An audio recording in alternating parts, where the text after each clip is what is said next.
Is my mom all settled into our place? Jake questioned, having made the decision to move his mother into our home without even considering my opinion. All the preparations for the move had been thrown onto my shoulders. Yes, she's all settled in. I've just finished sending all my stuff back to my parents' place too, I answered. What? He was clearly taken aback, probably never expecting that I'd move back to my parents' home. After the initial surprise, a snide laugh escaped his nose as he looked down on me. What are you talking about, Ashley? You can't possibly live on your own. Little did Jake know about my determination, how much I've been earning on my own lately. You, spending all day staring at a screen on your phone or computer? You can't possibly manage on your own, Jake sneered. Well, I'd just have to show him, wouldn't I? There's no way I'm turning to him for help anymore. I'll prove that I can survive on my own. My name is Ashley, and I'm 46 years old. I've been married for about 20 years. There are no children between my husband and me. My husband, Jake, an elite banker, has a penchant for fussing over details, whether it's his personality or his profession. He seems to still adore his 56-year-old mother. My mother-in-law lives alone at her house that is a distance from us. My father-in-law passed away 3 years ago. As an only child, Jake has been repeatedly urged by his mother to show her a grandchild soon. However, there was a reason why we couldn't fulfill her wish. The reason is quite simple. Jake said he didn't want a child, even though he always plays the dutiful son to his mother and says, "Yeah, we should have a child soon." Whenever the subject of children comes up, when it's just the two of us, he changes tone, saying, "I said that in front of Mom, but having children is just a hassle. Well, I don't need that." So here we are at our age, childless. If we decided to have a child now, it would be a high-risk pregnancy. The risks are obvious. So, at some point, we just gave up on having children. Plus, I think somewhere deep down, I didn't want a child with Jake. There were plenty of reasons to feel that way. For instance, when I went to introduce myself before we got married. "Hey, Ashley, I don't think you're a good match for Jake. The banker's wife should be more, this won't last long." She whispered to me so Jake wouldn't hear. But to Jake, she would say sweet words like, "As long as Jake is happy, that's all that matters." It's exhausting dealing with two-faced people like her. It was the same about not having children. "I want to see my grandchild soon. When will you show me?" "I know, Mom. I'm sorry. Ashley says she doesn't want any," Jake would say, blaming it on me. I gradually started to dislike Jake, who put the blame on me when he was the one who said he didn't want children. I don't know if it's because he loves his mother so much, but I wonder if this is what people call a mama's boy. His mother's words are absolute for him, and he won't stand up for his wife, me. "Ashley, why don't you want children?" "She said it's because it seems like a hassle to have them." "Well, you're such a cold person. Jake, are you sure you want to be with this woman?" "It's fine. If I weren't here, Ashley couldn't survive. It can't be helped." "Oh, how kind of you, Jake. Ashley, you need to thank Jake properly." "That's right. Who do you think is supporting you?" Yes, they would laugh at me together. And it wasn't just that. They did the same about my mother. "Ashley is such a terrible person. I bet the person who raised her is even worse." "Yeah, they say the apple doesn't fall far from the tree." That's absolutely true. Jake is just like his mother. But I couldn't stand them talking ill about my own mother. I should have spoken up at the time, but I was too preoccupied with taking care of my father-in-law. While I was there, I was in charge of caring for him. My father-in-law couldn't do anything on his own. He was suffering from a rare disease where his muscles were gradually stiffening. As a result, my father couldn't manage to eat or eliminate on his own. When I wasn't around, I didn't know if my mother-in-law looked after him or if they had a caretaker visiting. However, knowing my mother-in-law, I bet they had a caretaker. I couldn't imagine her taking care of him herself. If she had a shred of empathy, she wouldn't have left all the care to me alone. Knowing I couldn't voice any objections, Jake started feeding her all sorts of stories about me. I can't stand this anymore. I don't want to continue this marriage. I want to leave. I had every reason to think so. I can't believe I've endured it all until now. Aside from the things I've shared so far, there are so many other things they've put me through, all of them unpleasant memories. Even when my father-in-law died, my mother-in-law was laughing and remarked, it's finally over. We don't need to waste our money anymore, and I can relax now. Those aren't the words you use for a husband you've spent years with, especially when she hadn't done anything herself. I was the one who was taking care of him, all alone. Her comments about the money not being wasted probably means she had hired a caretaker after all. It was because of her character that I no longer wanted to be called her daughter-in-law. However, Jake recently spoke to me about her. Apparently, she's showing signs of dementia. When I asked to what extent, he said she started to forget things more often. Upon hearing this, I thought it was probably in the early stages of dementia. I suggested that it might be better for her to move into a nursing home, where professionals could care for her. But Jake sighed in annoyance. Don't you have any empathy? You live in our house, so you can take care of her here. That's all there is to it. What was he even talking about? I was busy too. All you do every day is housework. If that's the case, you can take care of my mother. I'm busy too. Besides, after all she's put me through, do you think I want to take care of her? You're such an unpleasant woman. Anyway, my mother will live here. This is final. No objections. It was clear that he had no intention of listening to my opinion in the first place. If that's the case, then I had to adapt to the situation. I simply responded, "Understood," and began preparing for my mother-in-law's move. I went back and forth from my mother-in-law's house to our home, using my car. It wasn't a large car, so it took several trips. The distance from her house to ours was an hour's drive, one way. It was exhausting to rush around and pay for gas on my own, but nobody was there to help me, so I did it all by myself. I could have asked for help from a friend, but I thought Jake, with his high pride, would get angry if he found out. I figured he'd find it embarrassing if people knew that he was making his wife do all the preparations for his mother, with dementia, to move in. So I ruled out the option of asking a friend for help. I suppose I must have been a little out of sorts myself. After a few days of moving my mother-in-law's belongings, I started moving my stuff to my parents' house. They asked what had happened, but I only gave them a brief explanation.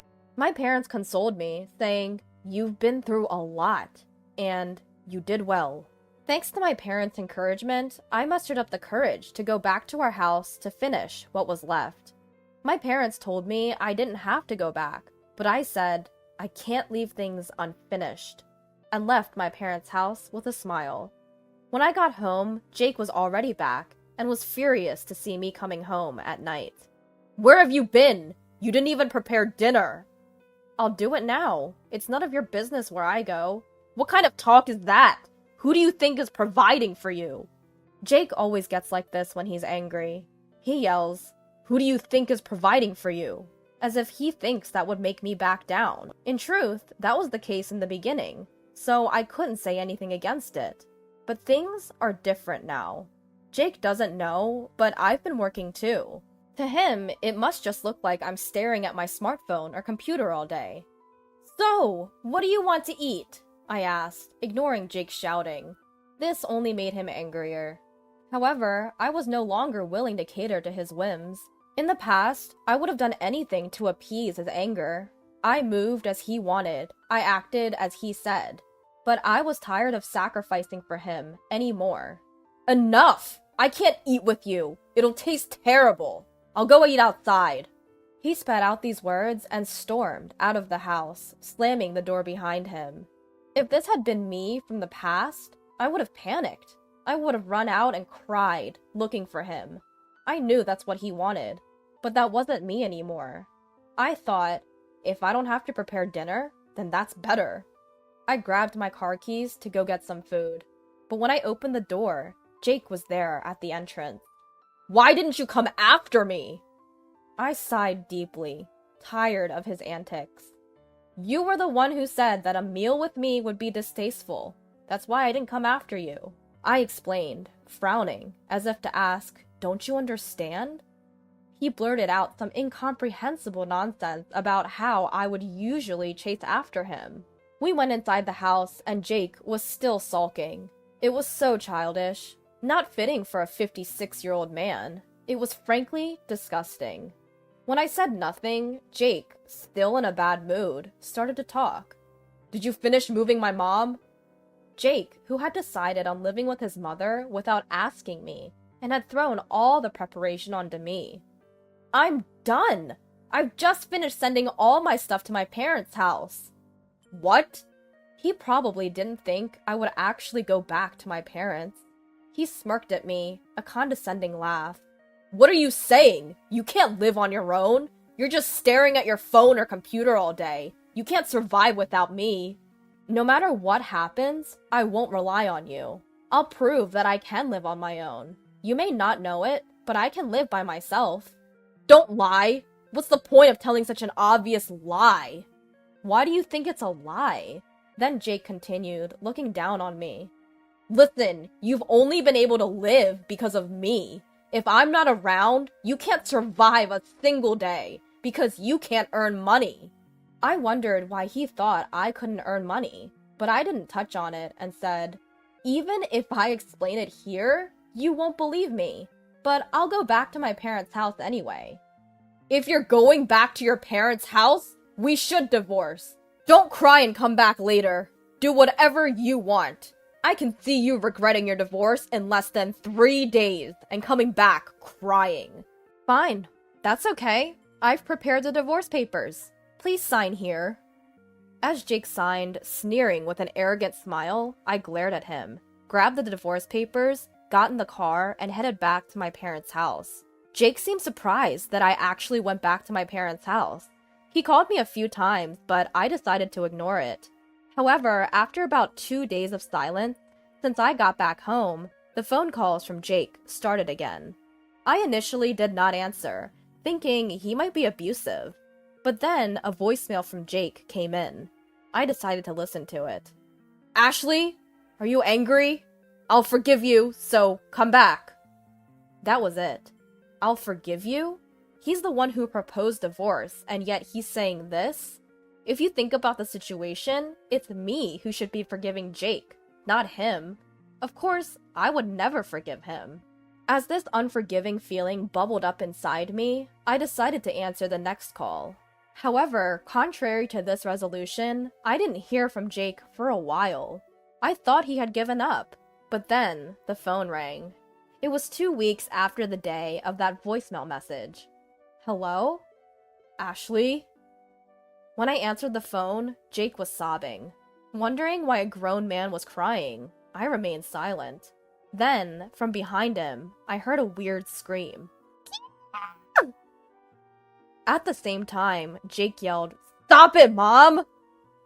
From this, I could easily imagine that her dementia situation had escalated beyond Jake's control. Ashley, it was my fault. Please come back. I don't know what you're talking about. I left. That's why you can come back. I don't want to come back. Please, I can't handle my dementia-stricken mother and work at the same time. You must be in trouble without my money. I'm not in trouble, and I absolutely don't want to. We're a couple, right? Couples help each other. Yes, they do, but we are strangers now. What are you talking about? I'm in such trouble. But when I was miserable, you didn't help me, did you? You were laughing with your mom. Okay, got it. I'll pay. How much do you want? If you look after my mom, I'll pay. You'll come then, right? What do you think I am? Besides, I earn more than you, Jake. What? There was a reason why I had never told him. Jake was the type of person who disapproved of me working. It was when I mentioned that I wanted to do a part-time job. Women should only do housework at home. It's shameful to work outside. People might think I don't earn enough, he raged. So because of Jake's pride, I had to work in secret. I desperately earned money in ways that Jake wouldn't find out. What job were you doing behind my back? Stock trading. A friend taught me. It was a success, and now I've become a professional trader. So don't worry, I can live on my own. Please come back! Why don't you take care of your beloved mother yourself? Besides, you're the one who suggested divorce. You actually filed for divorce? You thought I wouldn't? I went to file it right away. If you have something to say, please do it through a lawyer. At my cold words, Jake kept repeating, I didn't really mean to divorce. Please come back. I said I was busy and hung up, then contacted a friend to introduce me to a lawyer. He agreed to represent me right away, and from then on, all communication was done through the lawyer. It took a bit of time, but I managed to finalize the divorce. And this is what I heard from the lawyer. It seems that my mother-in-law's wandering habit has worsened. She often sneaks out in the middle of the night and dines and dashes at convenience stores. She's been banned from countless places. Not only that, but when she's at home, she smears filth on the walls and eats things she definitely shouldn't, causing a big mess. On top of that, because of her shrill screams, complaints and reports from the neighbors never cease, and the police often visit. Despite the situation, Jake didn't resort to day services because of his ridiculous pride, saying, People might think I'm a bad son if I leave my mother to a day service. It's shameful. It's not something a capable man like me should do. It could all be resolved if Ashley just came back. I heard that Jake, who used to rely on me and push everything onto me, is now a complete mess, incomparable to those days. He's thin, with hollow eyes, possibly from lack of sleep, and his appearance has become so ghost-like that it's even a topic of conversation in the neighborhood. When I heard that, I thought, it serves him right, but I didn't say it out loud and just thanked the lawyer. As for me, I've moved to the top floor of a tower apartment with my parents. Jake had always belittled my parents, but now I'm really glad I could live in a nice place with them. Finally free, I'm spending very happy days looking at the beautiful scenery every day.